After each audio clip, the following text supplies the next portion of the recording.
約翰福音第20章。禮拜日大早，天還猛講，麥太拿嘅瑪利亞就去墳墓，看到封頂墓門嘅石頭已經裂開，佢就走去請西門彼得，老耶穌所寫嘅學生，老佢哋講：有人將主對墳墓篩走，我哋唔知佢哋將佢放在哪裡。彼得老嘅學生就去墓地。兩沙向下走，總係嘅學生比彼得走較急，先到墳墓，佢探身看入去，看到瑪莎和流菜嘅位，總係佢冇入去。西門彼得停定也趕到，佢直接入去墳墓地背，看到瑪莎和流菜嘅位，又看到耶穌嘅頭巾也流菜嘅位，總係冇同瑪莎向下，係簡單菜撇位。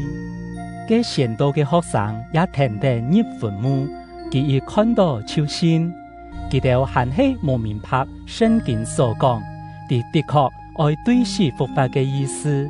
然後兩個學生就轉去屋下，瑪利亞還企在墳墓外叫，佢見叫見探頭看墳墓地背，佢看到兩個做拍衫嘅天使，坐在本來幫耶穌神事嘅所在。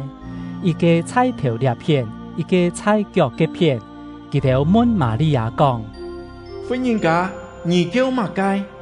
佢應講：佢哋將我嘅主篩走，唔知佢哋將佢放在哪裡。講了，瑪利亞轉身看到耶穌企在嘅位，仲係還唔知佢就是耶穌。耶穌問佢講：夫人家，你叫乜解？你請乜人？瑪利亞留到佢係講言嘅人，所以對佢講：先生，那係你將佢篩走，請人讓我講，你將佢放在哪裡，我好將佢篩轉來。耶穌講：瑪利亞。瑪利亞轉身用希伯來話對佢講：拉波尼，意思就是先生。耶穌講：唔好來得我。因為我很忙上去見阿爸，而去我嘅兄弟嘅位，老佢哋講，我愛上去見阿爸，就是你哋嘅阿爸；見我嘅上帝，就是你哋嘅上帝。所以麥太拿嘅瑪利亞就去老學生講：我已經看得住咧。佢將主對佢講嘅話報本佢哋知。嘅禮拜日暗晡，耶穌嘅學生40向下，門關到很嚴，因為佢哋驚猶太人嘅領袖。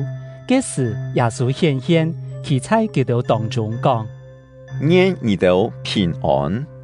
講了這個話，佢將書留下下，本佢哋看。學生看到主，就非常歡喜。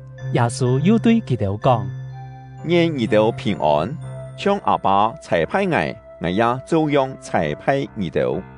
講了，佢向佢哋噴一口氣，講：兩書聖靈，你哋赦免罵人嘅罪，佢哋嘅罪就會得到赦免；你哋唔赦免罵人嘅罪，佢哋嘅罪就唔會得到赦免。